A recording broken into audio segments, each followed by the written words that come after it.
Let me, also for the sake of time and to have more time for the discussion, let me open the second panel of today's CEDMO conference. My name is Nick Hinek. I'm the head of research in CEDMO, and I'll be moderating the conference. Not Václav. Unlike Václav, disclaimer is that obviously I'm an academic, not a professional moderator. Let me introduce the guests that we're having today with us. So starting with ladies, on my left-hand side, we have Karina Stasiuk-Krajewska from SWPS, who is our great partner from Poland, part of CEDMO, one of the original Polish institutions. And then I have Vít Beneš here with me, who is an expert on Czech foreign security policy and the V4, and you'll see why we need his analysis here for the panel. Working for the Metropolitan University, also he worked for many years, and we're former colleagues from the Czech Ministry of Foreign Affairs, where we did our work a long time ago. So great to have Vít here with us. And then we have Péter Kréko of the political capital from Hungary, representing, because you have this bizarre thing, right? So the V4 that we're also going to talk about is being separated, and has been separated. And I would say that regardless of that, we've started and initiated the conversation to turn from the V3+1, V1, and V3 to V4, so there are also things that we're planning to do together as the Central European region, coordination of data, etc. So great having Péter here with us. And then there is Roman Imielski of Gazeta Wyborcza, who is a political commentator. For sure we need him, both at the political side, but also for the analysis, and there are a few questions that I have, because I need to orient myself in what's going on in and around Poland. And I'm sure that you would be in a similar position. And then we have Michal Kormaniak of Ipsos, great partner, one of the top polling agencies, and Michal has also been partnering with us for many years, and he's going to give you some insights on the Czech Republic and Slovakia. Now, much of the data that we're going to talk about is also being derived either from CEDMO Trends, which is a longitudinal research, as has been mentioned. We're doing it both in the Czech Republic and these days also in Slovakia. And also part of the ad hoc research, we initiate special briefs on different topics, and there's still more to come as far as the plans go. So let me turn to Roman first, because I think that the most pressing situation that we have, and I understand that it's still far from being either clear or concluded, is in relation to the general elections that we have in Poland, or that you guys had in Poland. And obviously there's a notable confusion as to where the situation is, and as far as negotiations. One thing is obviously the electoral results, the other one is what's going to happen. So I would ask you, Roman, can you say a few initial words in relation to what to expect? There are people sounding alarmist. There's that people talking about new round of election being on cards. There are people also speculating about whether the power transition is still going to be smooth, as you may expect in a liberal democratic country. So what are your thoughts on that? Thank you very much for invitation and for this question. Yes, I think that this last election, 15 October, will be the historical moment for Poland and for the European Union too, because in the first time in the last decade, the civil society stopped populist and authoritarian government in European Union. Of course, we know what happened in Slovakia a week ago, Polish election. Yes, some people have afraid what really are afraid what will happen in the future, but it's very clear that the new government will create by the so-called democratic parties. This is the civil coalition, Mr. Donald Tusk. The third way, this is the coalition of the conservatives parties, two conservative parties, and the leftists. It's clear because this is the strong signal from the Polish citizens. We are waiting for the address of President Duda. Today evening, President Duda will address to the nation. We don't know, of course, what he will speak and about what he will speak, but everybody are expecting that they are expecting that he will give the name of the next prime minister. As I said, it's clear signal, and it's obviously everybody knows that the new government can create only Donald Tusk as a prime minister and this coalition of the democratic parties. What can I say about the 15th October? Is of course the unbelievable.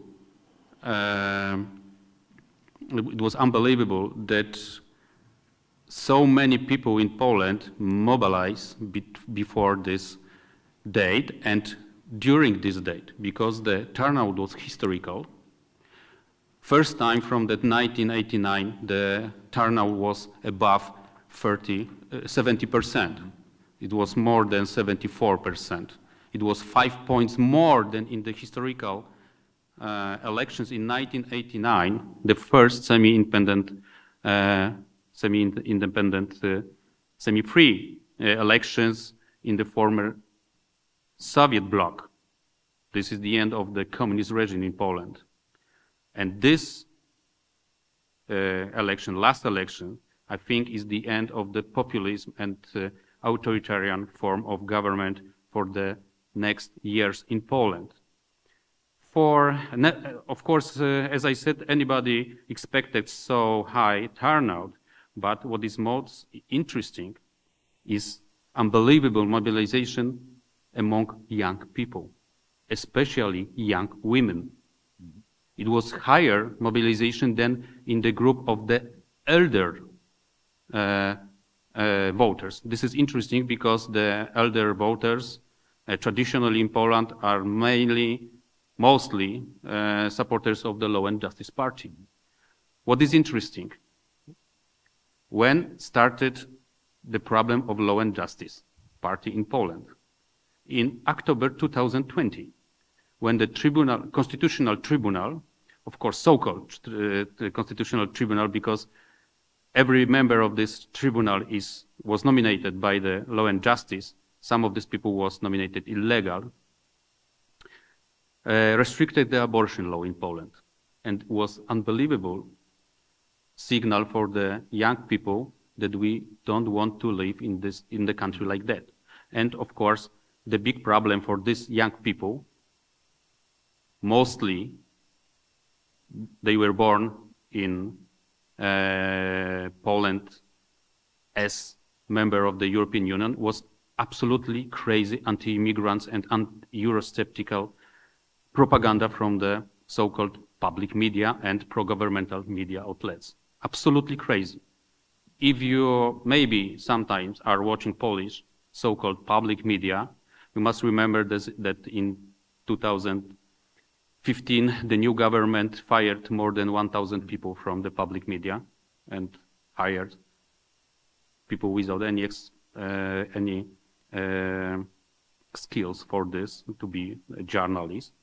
So if you are if you are watching Polish so-called public media right now, for example, is a Kremlin-style propaganda. Really, I know Russia very well.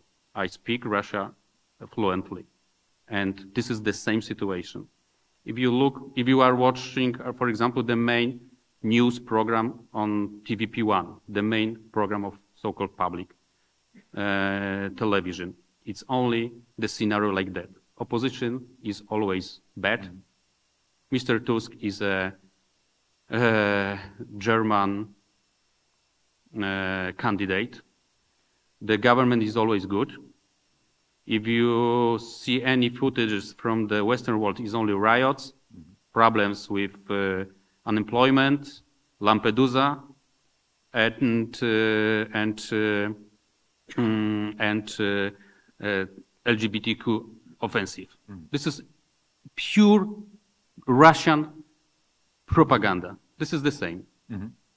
So, as I said, absolutely unbelievable mobilization of civil society.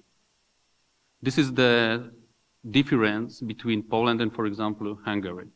People said, we don't want to have Budapest in Warsaw, because in 2015, the real Polish leader, Jarosław Kaczyński, he's only the vice prime minister, but he's the real leader of the government ruling camp, said, I want to have Budapest in Warsaw.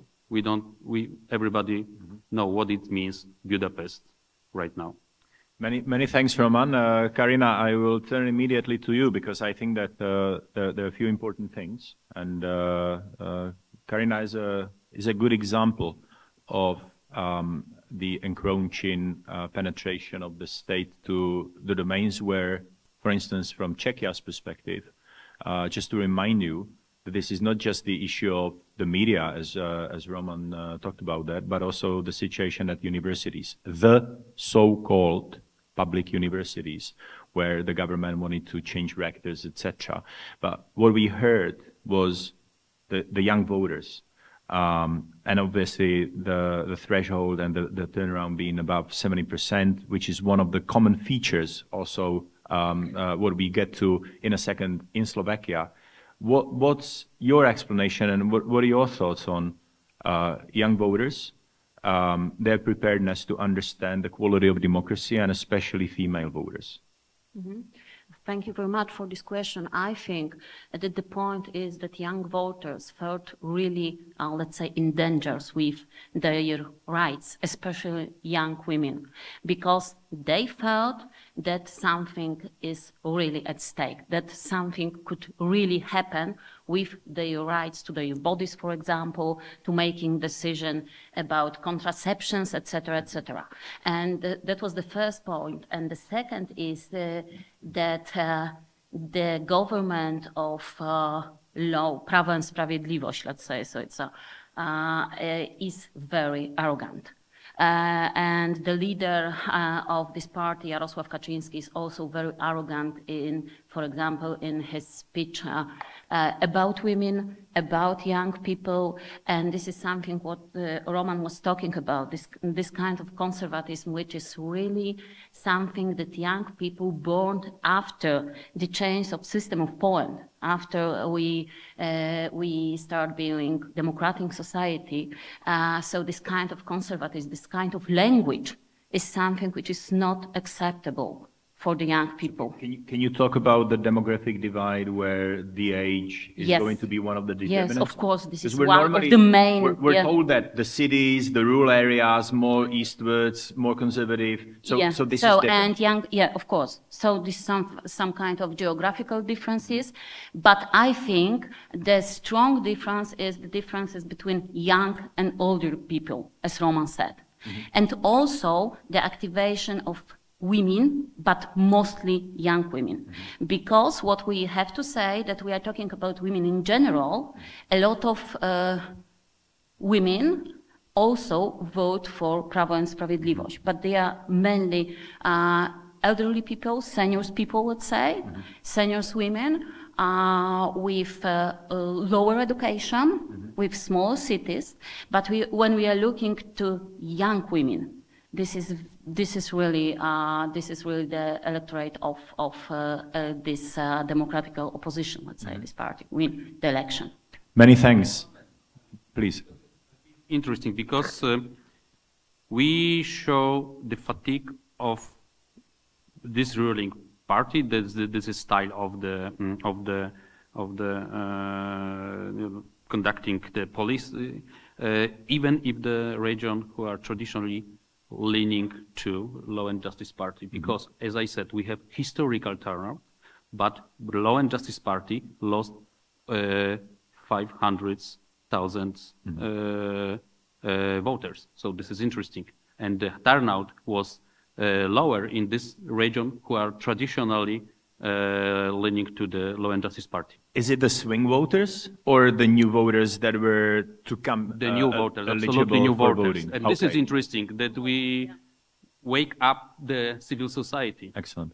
For young people, I think it's very important because this is some kind of waking up of young people. They understand that they have voice and they should use their voice, let's say. Many thanks. Michal, in regards to Slovakia, because obviously there are many similarities, but there are many structural differences still.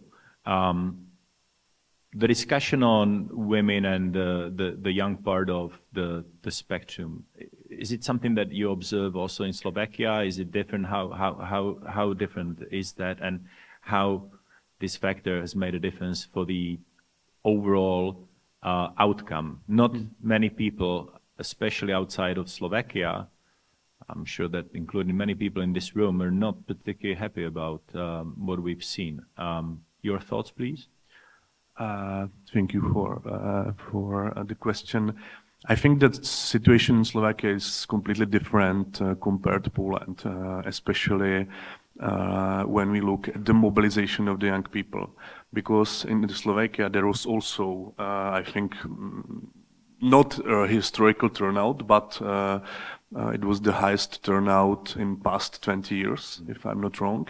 But we, from the data, we have the post-election data, we see that especially youngest generation didn't go to the election as much as the people over 60 years. People over 60 years, there was about 80% turnout. People 20 to 30, it was about 60% turnout. So we see that there was no mobilization. I think there was no strong topic, like, for example, in Poland for the Polish young women in the Slovakia.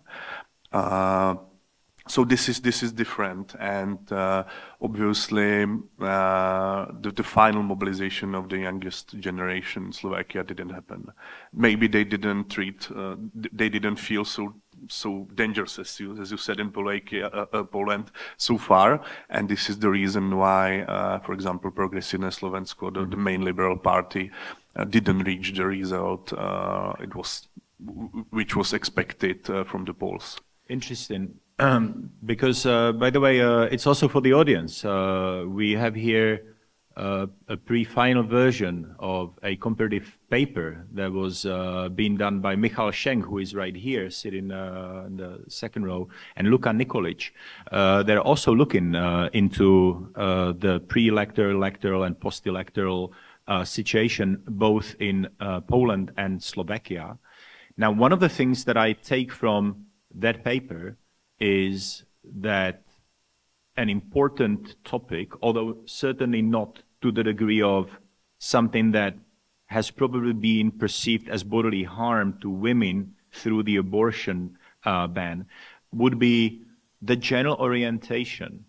Where does Slovakia go?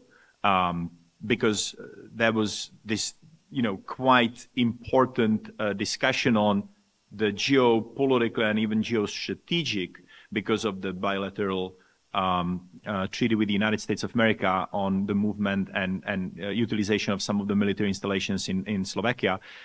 Is it pro-Russian? Is it the east part of the world, or is it the aspiration to the west? How big this was, and how come that the younger generation was not more mobilized? Because I would be arguing that for an election of that proportion, this could be quite important for the young generation to go and vote.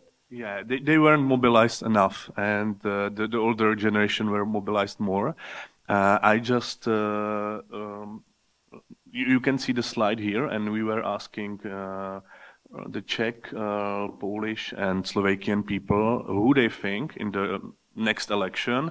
In Czech Republic, next elections are the European elections, so this is little different story, but it was before the general election in Slovakia and Poland.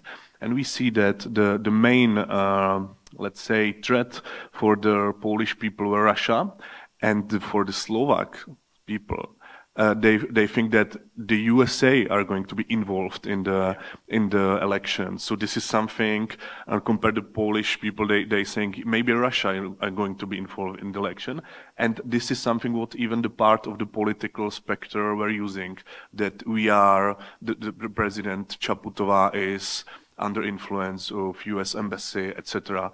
For example, what is really strange, and even we in Czech Republic don't understand it, that they were fighting against liberalism. Mm-hmm. If we do campaign against liberalism in Czech campaign, no one will understand what the politician means. But for example, Andrej Danko, SNS party, Slovakian National Party, he had the billboards, and they were we are fighting against stop liberalism or something like this. So these topics, that it's the liberalism from the West is coming to the Slovakia, were crucial. So the 64% that the 63% that we're seeing, and this is obviously very important data. Mm-hmm. Also, CEDMO website, by the way, contains the further breakdown. One of the interesting things is, which is not here, we also disaggregated the European Union and Germany, which is a notable perceived interfering power in this country. But we heard 56% of Slovaks, they are dissatisfied with the general functioning of democracy. So to put it differently, they may be considering some kind of revolution, which is close to 60%. Now we're seeing 63%. The meddling power is the United States of America, indeed, to that segment of the population, rather than Russia. Would you argue that it's the same electorate? Is it the same group? And what could we say about that? Yeah, obviously there are going to be a correlation between those groups. Paradoxically, what is interesting right now that we see from the last data we have after the election, that the satisfaction with the democracy increased because of the election result. And usually people who were voters of Robert Fico, for example, they were not satisfied with democracy. Now they're happy. But after the outcome, they are more satisfied. So we see that because one of the main disinformation narratives in Slovakia, I think it was a few months ago, was that there are going to be some frauds in elections, like they were saying in America it happened to Donald Trump, it can happen to us. But after the Robert Fico starting to be first in polls, he stopped to saying that elections could be somehow fraud. Yeah. Mm-hmm. And I think that this is something that it changed completely the perspective of the people, because he is now in the power, and they said, okay, maybe it's now better for them. Many thanks, Peter. You could argue that they've immediately found each other, because if you're seeing the glimpses from the European Council that was taking place last Thursday, and we're in Brussels for one of the conferences there. So Orban and Fico immediately started to talk about the common position. Now there's a first, and I guess it's the 2 points that I have, and the things that I would like to ask about. However populist appeal could be a common ground, don't forget about the ethnopolitics between Hungary and Slovakia, where obviously you have these days minorities in both countries, because there are many rich Slovak pushing for Hungary for living, not just the traditional post-Trianon discourse that will be mobilizing device. So my first question, I guess, is how big this ethnopolitics could be a factor preventing the two political leaders, Hungary and Slovakia, going for deeper cooperation. And the second one is Hungary, the business as usual, with a political system and electoral system being constitutionally done in a way in which it has. It's almost impossible to beat Orban. Just to remind the audience, so Viktor Orban, because many people don't know this. He was the student leader when the communism was transforming into post-communism. He was very liberal. He was young, liberal, and representing urban voters. Now, with the entrenched system, the one that you see, many political scientists have been arguing that it's almost impossible to beat him these days just because of the mechanical and dynamic workings of the electoral system. Your thoughts on both, please? Yes, thanks a lot, Nick, and thanks for having me in this brilliant conference. Yeah, for the first point, I would say ethnopolitics, I think, will be more in the background in the upcoming period, and already I think so. There was rather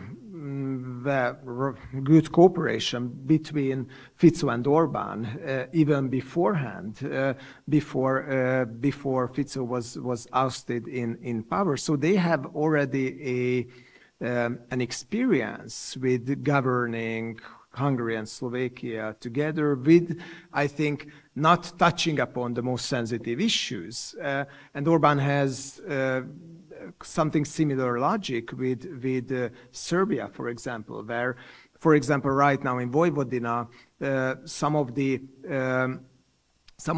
Latin tables on villages and so on are just disappearing, and only the Cyrillic remains. Orban does not raise a word about it because he wants to keep up the good friendship with Alexander Vucic. So that's what I would rather expect in terms of bilateral relations. I think Orban will try to pull Fico very close to himself. Let's expect some important bilateral offers for project energy cooperations and things like that.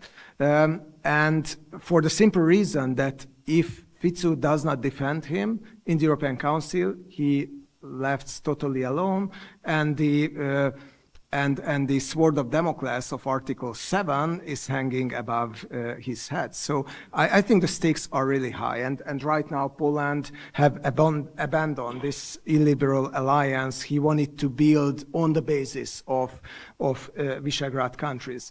So I think that Orban will do his best to keep the bilateral relations on a very good level. Just, I mean, sign nature for that is like when Slovakia recently announced to temporarily close the borders towards Hungary. Orban and the Hungarian government just immediately blamed it all on Brussels, but did not raise a word about it was a decision made by Slovakia. So I think that Orban will do his best to please Fico as much as he can. I'm a bit more optimistic about the future of Slovakia, and it's like my Slovakian friends are usually arguing me about that. But I do think that in Slovakia, because of the much more fragmented and much more pluralistic electoral system, much more pluralistic media system, and less hegemonistic economical system, I think the chance of a total state capture that in Hungary was started with the media, and it brings us back to the important point of discussion. Orban wanted to build up an informational autocracy. From the very beginning, he started his governance, and he started with the media, and the rest has become rather easy. I think in Slovakia it will be much, much more difficult. And of course, I don't want to question many of the important problems, but I think this difference remains important. So I think that in Slovakia, the institutional takeover, to the extent that it happened in Hungary, will be much more difficult. In Hungary, it's 13 years already. And also, I do think that Fico, during his next periods of governance, could well combine domestic populism with international pragmatism. And many say, and I'm not an expert of Slovakian politics, that Fico have changed quite a lot in the last period as well. But I think I'm not entirely sure. So in short, I think it would be against Fico's interest to really accept this friendly embrace of Viktor Orban. And one last thought is, I think what was pretty remarkable, and I would just like to point on this very important research, and we will raise the same question in Hungary, because right now what is becoming the central topic of the electoral campaign approaching the European parliamentary and municipal elections that will be held on the same day in Hungary is exactly electoral interference. So this is the most important meta topic of the government. EU is interfering in our domestic affairs through EDMO and other initiatives. United States is interfering to our internal affairs. Therefore, there is a need to defend Hungarian sovereignty, as the government says, and there is a legislative package that is underway, and I think it aims to make the life of not government-funded NGOs, think tanks, and civil society organizations and media way more difficult than it was before. Excellent, Peter. Great points, and I'll come back to them for more. Vít, sorry to have kept you waiting. Obviously, in your research and also your practical experience from the Czech Ministry of Foreign Affairs, you're closely following what's going on. Tell us something about the prospect of the V4. Not just the V4, but also the other platforms, more ad hoc platforms, the VMAR platform, and a couple of the initiatives that you had with Slavkov and VMAR, but mainly focus on the V4. So what we're hearing is, because from the outside of the region, it looks like everything is backsliding. It's pretty much the same set of trends, but we're seeing much of the demographics being different, and much of the electoral campaigns being dominated by different issues, etc. Where are you with the V4 prospects in all of this? Okay, hello everybody. Thanks for having me here. Before I will answer your question, I will actually reframe the discussion a little bit, if you allow. But don't worry, I will get back to your. I will get back to V4. You have mentioned the backsliding, but you forgot to say the democratic backsliding, and this is actually what is a bit missing in our discussion, even though we have it in the title of the panel, the implications for democratic backsliding. And we have it in the title of the conference itself, what are the dilemmas of democracy. So I will actually start with addressing these two before getting back to V4. My main point that I was thinking and preparing for this conference was actually that the implications of both the most recent elections, Slovakia and Poland, for the prospect of democracy are overblown. We saw the media headlines like the end of democracy in Slovakia and the rebirth of democracy in Poland. The moment the elections are finished, this is overblown. Democracy and the quality of democracy is not that much about the color and the ideological framework of the governing coalition or the winners of the elections. It's about the underlying institutional and constitutional framework. It's about some kind of underlying shared values or shared norms. And these do change slowly. So I would agree with my colleague from Hungary that Slovakia is not in such a bad situation as the media often portray. And I would also add that probably Poland is not in such a great situation now, because we still are waiting what the new coalition will do with all these real problems of democracy, including the state of public media, the state of the constitutional court, and whether the democratic prospects will improve in Poland really depends on the future.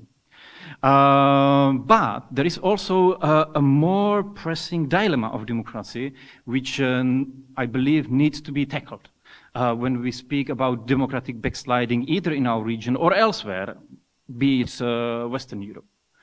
And nobody actually, throughout the conference, actually mentioned dilemmas of democracy. And dilemma of democracy, which I think is relevant for our discussion and for the discussion about the politics versus democratic backsliding in this region, is that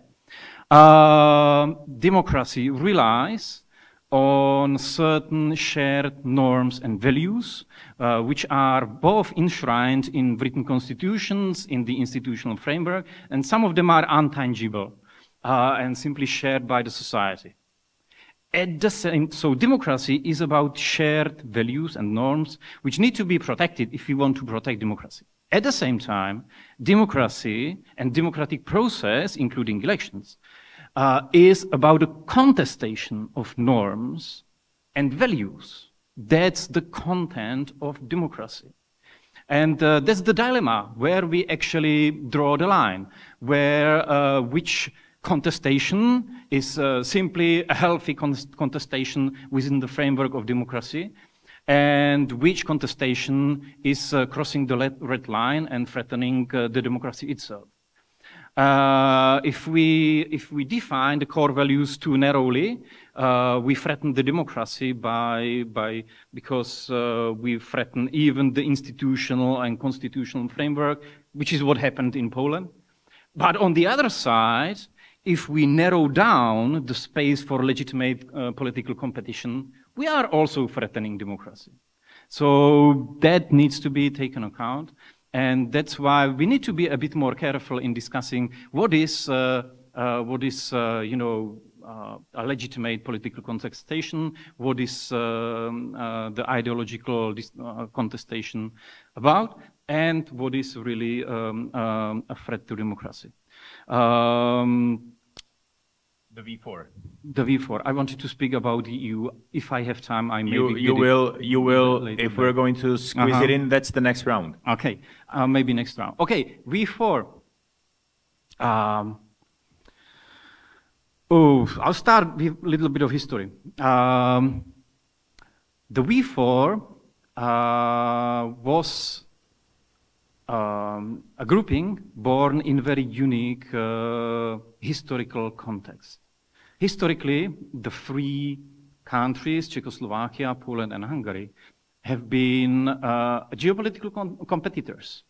If you have a look at their birth, we were born as the winners of Versailles system. Hungary was a loser, which definitely created, the trauma of Trianon. Poland has its own geopolitical interests, often competing with Czechoslovakia when it comes to Chechnya and stuff like that, about the greater geopolitical interests. But suddenly, in 1990s, we grouped together. What did unite us? Shared historical experience and shared geopolitical experience and shared ambition with regard to the nature of the political regime. So democratization, return to Europe, and moving away from malign influence of Russia. The problem is that, of course, this shared historical experience, which was, I would say, rather limited, is gradually fading away. So what does unite us and what does not unite us? Of course, the problem with V4 is that the shared geopolitical interests are fading away with the Hungarian,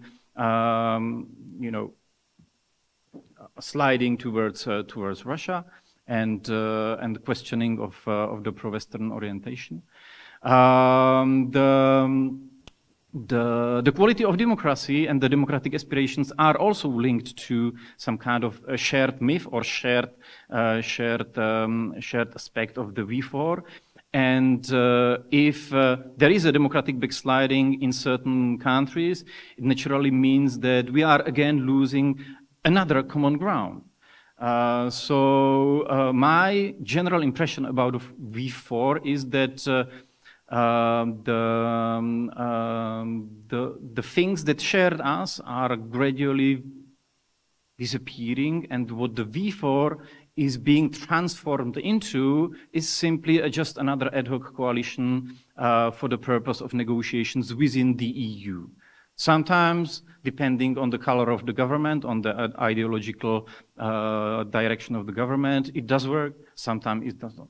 What does it tell us about the European Union, if I reverse the perspective, because I'm following closely and carefully what you're saying is obviously the historical product for the ambition of joining the European Union being one of the dominant things. Now, what should the EU do to make sure that there is the V4? I mean, are you satisfied with the workings of the EU? I mean, to generate, to stimulate the common interest, the V4.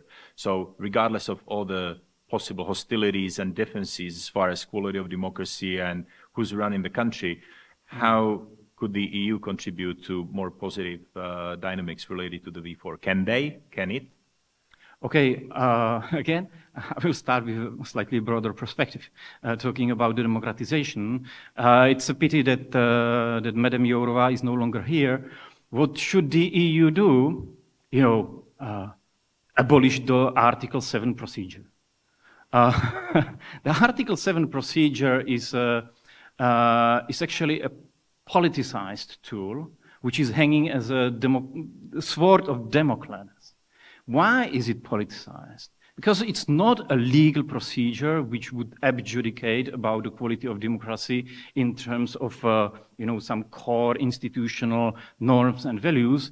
It's a political process. Why? Because at the end of the process, there is no adjudication by some kind of EU constitutional core, but a political adjudication by the European Council.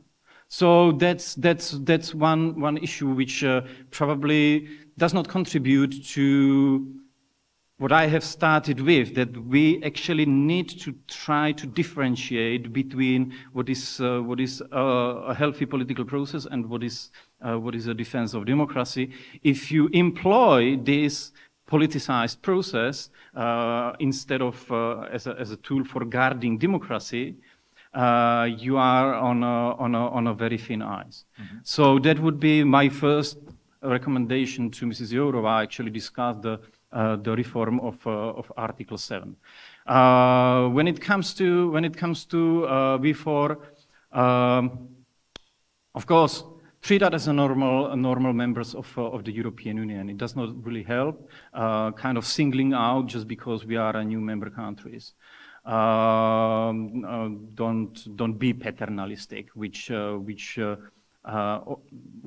at the end of the day, for example, Orban is abusing in his political campaign. Obviously, any moment when the EU is becoming a paternalist, Orban is easily exploiting that. Thank you. Also related to, and that's the next round with kindly quick answers, is the Central Europe, not Central Eastern Europe. There's no region such as Central Eastern Europe. That's a classical Anglosphere nonsense. We're following Milan Kundera, and if you haven't known his brilliant essay from the 1980s, which was published as a literary supplement to New York Times on the tragedy and also the aspiration of Central Europe historically, I recommend that you go out and check it out to see that there is no CE as is currently the place. But the question that I have is also in relation to the European Union, and part of the background paper for the conference is what can the EU do to the countries? And in the same sequence, in the same order as I did the previous round, I would kindly ask you for a quick response. Okay, for me, from my perspective, the last election in Poland was a clear signal that the Polish citizens, Polish society, want to be part of the Western world, not Eastern world. And we want to have a stronger European Union because, you know, the leader of the Democratic parties, this coalition, is Donald Tusk. I can imagine the most the clearest symbol of the European Union in Polish political scene. So I want to say one important mention. The civil society support the European Union project via Polish election during the absolutely unfair campaign. Because on the one side, we have entire country involved in the ruling party campaign. Every public institution controlled by the states. Every companies controlled by the states were involved in the campaign of the ruling party. One example, maybe you know the Polish giant energy Orlen. The CEO of the Orlen is the politician of the Law and Justice Party. Before the election, Orlen lowered the price of the petrol under the psychological barrier 6 zlotys, 5.99 was for many weeks. What happened? 11.5 million of Polish people supported democratic parties and the new coalition. The Law and Justice Party, absolutely anti-immigrant, Eurosceptical, and in fact, Polexital party, because they don't want to be a part of the core of the European Union, lost 0.5 million voters. Many thanks. Karina. What I would like to say is what we should do, or European Union should do, is translate, explain, and educate. And this is the main point for the beginning, for sure, because referring to what was talking about, for me, it's very dangerous tendency, and that one of the most important disinformation narrative in Poland and also in Slovakia was the narrative which undermining confidence in the integrity of elections. And we saw it also in our CEDMO research. This is that was one of the most important narratives, and also in other research in Poland. One of them showed that before the elections in Poland, 39% of Poles declared that the elections could be false, could be rigged. No, it's almost half, no, maybe not almost half, but it's a lot of people, really. And also, we saw this slide a few minutes ago, and I would like to pay your attention, because we are discussing between the difference, United States, Russia, etc., etc. But in every country, over 60% of voters believe that there is some kind of interference in the process of election. Yes. I think it's very dangerous from the point of trusting in deep understanding of democratic procedures and values. I'm very happy that you're raising that, and hopefully I'll still get to that in a super short turbo round after this one. Michal, you could be arguing that all of the things that we're hearing, one of the common trends is that the classical political spectrum, which is left to right, doesn't work. Certainly doesn't work beyond the region, but I think that the Central European region has been at the vanguard, unfortunately, of showing its obsoleteness, especially with the liberal pole being replaced by this neo-nationalist, this globalizing versus neo-nationalist tendencies.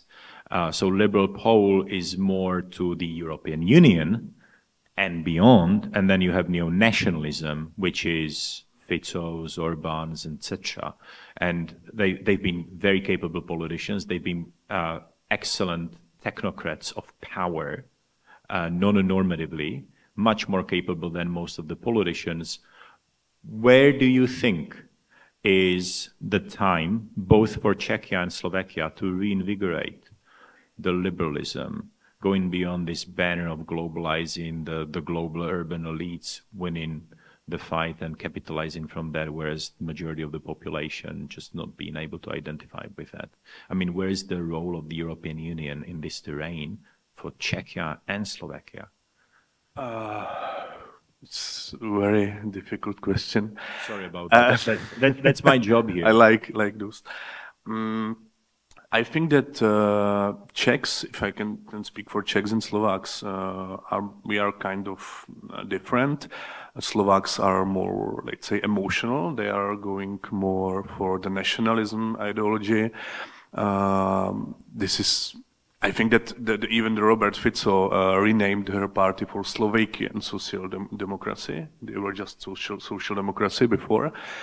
The European Union, from the Czech perspective, or from the perspective of the Czech population, it's taken really pragmatic. They are giving us some money, and our villages are better, and we have some funds, etc. So yeah, let's keep them. And I think that what people are expecting from the European Union, unfortunately, here in the Czech Republic, are just so give us some money and don't involve in our politics. So is it the patronage? Is it this patronage system through subsidies where maybe the tipping point, some people argue at least, is the fact that the Czechs and the Slovaks are going to be net providers for that in the future, maybe rather than being recipients? Is this something that you're seeing as the possible tipping point? Yeah, I think yes. I'm not sure how hard it's going to be for the society if we can really understand it, how much the politicians will argue by this fact, because the politicians in both countries, the majority of them are pragmatics. They know that we need to stay in the EU. It's the life or death question for us economically. And I think that there is from the EU perspective, there should be some and benefits for the people. There should be something what could be not for the grants, that could be they are helping us some other way, because at least in the Czech Republic, we don't feel, majority of the people don't feel any dangers that democracy could end, for example, and EU could be the one who can prevent it. In Slovakia, I think it's the same. And unfortunately now the image of the EU, it's like that they are making some administration things that we don't need it, and we need just the money, and I don't know how to change this perspective from the people. Excellent. Thank you very much, Peter. This debate about, and we've heard that from a few speakers, this argument that Orban has obviously been a pro-Russian stooge. I would be skeptical of that argument myself, and I would like to ask you about your opinions. Talking about patronage system, obviously Hungary has been one of the big recipients also for the agricultural subsidies, where not necessarily like the case of Babiš, the bowling alone billionaire wanting to get direct grip on power through the subsidies and everything, but also controlling the patronage system through the supporters, as you have it in Hungary. There was a good investigative piece. I think that was either Washington Post or New York Times, if I'm not mistaken, going into the machine. Really interesting insights. How would you characterize Orban in his relationship to Putin? Because there are people saying, yes, obviously he's pro-Putin and everything, and then there are people saying he's pragmatic about that because of the energy, etc. And then there's a third camp even saying, well, wait a minute, what Vít talked about earlier was the winners versus losers, because there's a historical sentiment also in relation to Ukraine. Don't forget about the Hungarian minority and the different political landscape that there was in the beginning of the 20th century. How would you characterize? I understand that you can't say, well, you know, to pigeonhole the man because he's been such a skilled politician, but how would you characterize that relationship? I think that there's a lot of misunderstanding of what's going on. Your thoughts?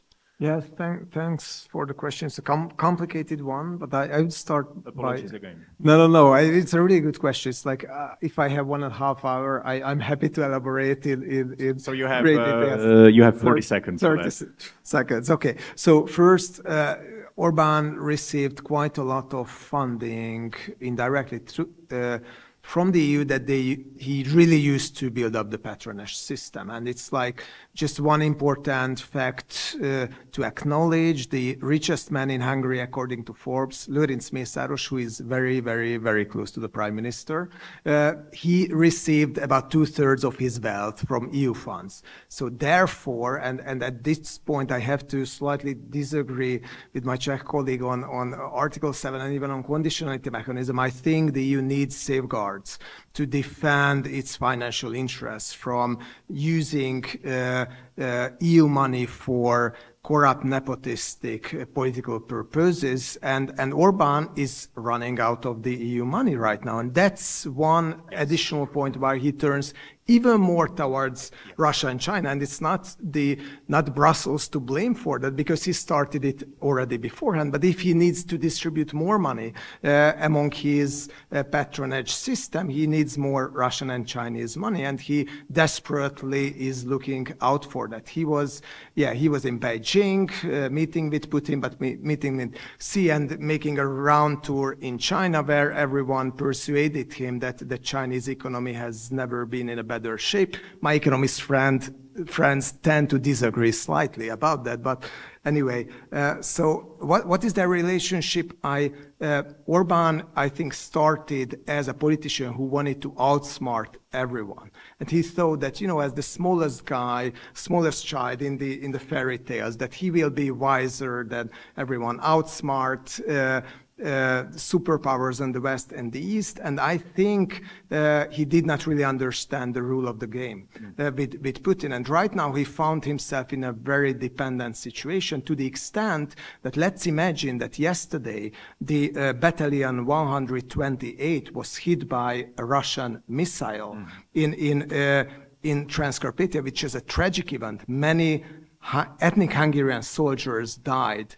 Do you think that the Hungarian Prime Minister raised his voice and condemned the attack and expressed his condolences towards the victims? Not at all. So I think, and I don't think it's because of historical reasons.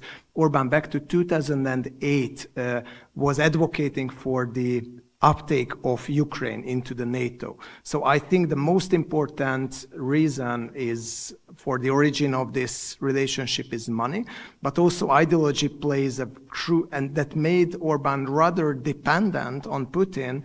And we just, I think, see the tip of the iceberg about the economic interdependencies. But ideology, I think, does matter. And I think it is important for the whole region. The ideology of decline of the West, it's like so powerful in Hungary that it almost, and it works, and it's powerful everywhere. It's powerful in the United States as well. And the continuation of this sentence that the West is on the decline is usually that let's turn towards the East, let's turn to Russia, let's turn to China, and so on. And this is something that Orban thinks will finally cement his power. He regards himself as Hungary as a bridgehead between the West and the East, and he thinks that he can capitalize on the benefits of both, let's say, alliances, even if I think right now he faces an unprecedented isolation within EU and within NATO. And I have 5 points about what the EU should do, but I assume it might might have not time. I appreciate that, Peter, because of the time running out, and but this is also for the audience that I'm not announcing lunch yet, because I need to go through one, or I want to go through one super quick round before we go for the lunch, but also make sure that you talk to our speakers during the lunch about all the points and many things that we haven't discussed. Going for the last round, cutting super short in terms of my expectations of your answers. And it's very good, Peter, that you touch on the US. The regionalization of Trumpism is what I would like to raise as an issue and ask you about your opinions. Especially the preventive, I don't know whether that's preventive or preemptive, but definitely on the proactive side of denialism, which we see and observe. We see that in set mode trends is not, and we talked about the values and contestation of the values. And I think that this, the fact that the United States of America, through Trump, with Trump, and it's going to be happening all over again, I'm afraid. We've lost the role model, one of the role models, where for democracy and elections, I would be arguing that the United States of America has been the most important model also to the region, more than the EU institutions for obviously inner workings of multiple polity and just being politically organized differently. How big is this a threat, a worry for you, starting with wheat, cutting short to the answer? Should we expect more of this? There's also, just to give you a bit of context, Czech elections is going to be happening in, what, 2 years or slightly more? I think that there's a worry that the argument that what you see in Slovakia is also going to be replicated a bit later in Czechia, wheat. Is it your worry? I actually had 2 answers what the EU could do. Okay, if you can squeeze it into 2 sentences, you would be allowed to, and then go into. But I will definitely turn to Trump and his being a role model. No, I haven't said that he has been a role model. He's definitely not a role model, but the United States of America, he colonized successfully the system and worked through polarization. Is that, and the denialism. No. Okay, very briefly about the EU, I would like to react to the note about the conspiracy theories that the EU is interfering into our election systems. One possible solution, as you suggested, is education and explanation that the EU actually not interfering, that our elections are free. Another solution is actually to fulfill the conspiracy theory and let the European Union interfere in the elections. Because after all, we are having European Parliament elections, and it is expected, and it should be a norm that other European politicians from other EU member states openly interfere in the elections of European Parliament, for example, in Hungary. I would even argue that it should be a norm that other European politicians actually interfere in national elections. Because what is taking place in national elections, not just that the national government is being elected there, but national elections are actually about elections of members of a European Council. So it does matter who rules Hungary, because the ruler of Hungary will rule over us. So we should all stand up and go interfere into the next Hungarian elections, because the elections in Hungary do quite directly influence us, our lives, and our policies. Okay, going to Trump and the EU and the United States being a role model. The United States have been a role model, but it could be a double-edged sword. What I am thinking about is the Polish case. I can imagine that what Poland did with the Constitutional Court, the politicization of the Constitutional Court, has been actually inspired by the role model of the United States. So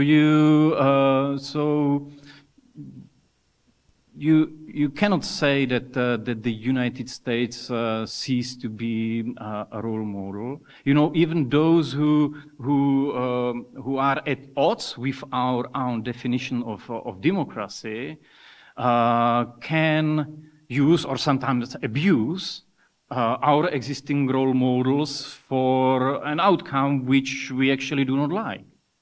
And the politicization of the Constitutional Court, which has been a feature of the US political system for some decades. Now it is probably getting to some kind of extreme, could serve as an illustration of what. So the point is taken. The polarization is certainly, and the polarization and seeing polarization, coupled with the paradox and the irony that obviously the higher turnaround makes it even more contested and even more polarized, because you're not having the passive electorate. So do you expect more of this denialism around the electoral results in this country and in the region? I mean, is it something that we should be worried from your perspective? Yes or no? Or probably not. Probably not, because we have also heard it from you, from your point, from the elections, that the denialism and the skepticism about the democratic process is also dependent on whom you ask and whether the party affiliated with that particular person is going well in elections or not. Roman and Karina, in relation to Poland, and in relation to Poland, even today, exactly for the very workings, but also go beyond today and reflect on that more generally, please. Of course, polarization in Poland is very deep. It's absolutely everybody knows about that. Denialism is, of course, the very big threat for the democracy, and some politicians from the Law and Justice Party said in a recent day that maybe, this is the absolutely unfair, as I said, campaign, but the politicians of ruling party said that we have some fraud during this election, but they organized this election. Yeah. So this is crazy, but this is like a conspiracy. Of course, theorists, they want to use in the political fighting with opponents.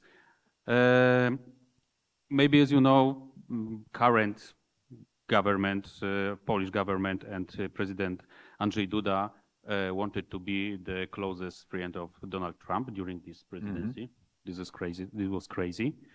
And if we talk about Trumpism and Donald Trump, for what it means for the world and for the European Union, for Poland, from my perspective, Donald Trump is the most dangerous man in our world. If he will win the next presidential election in the United States, it will be the end of the world as we know. Really, the transatlantic relations, the security system, world security system will be crushed. Chances are, unfortunately. Karina. Yeah, I would like to pay attention in the context of polarization to one more important point, which is the polarization of media systems. Mm-hmm. Not just society, but media systems. And we observe it in Poland, and I think it's very dangerous. Because if a media system is polarized, people stop trusting professional media, and this is something what we observe in the United States and in Poland and in Europe in general, that the trusting in let's say institutional media, professional media is decreasing.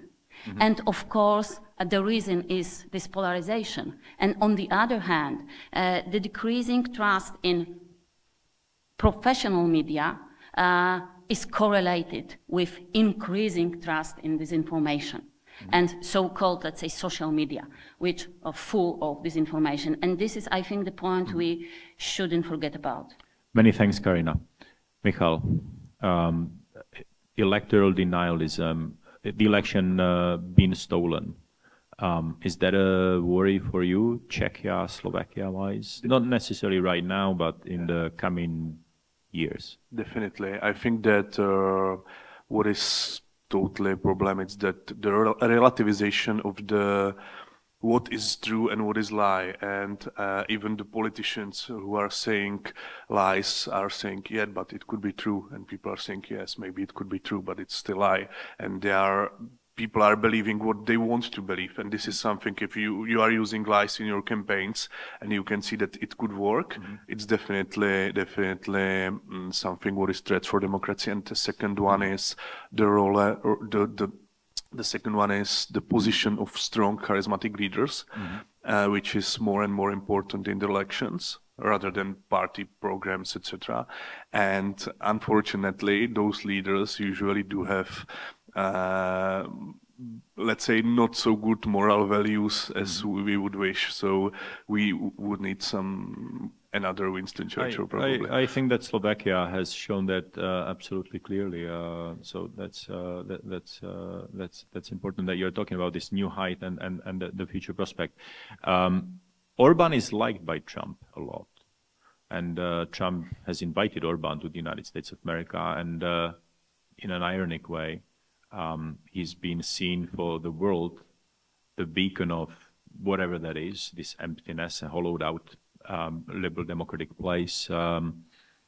What are your thoughts, Peter, on this denialism becoming? Does he need it, considering how much power that he entrenched compared to other countries in the region?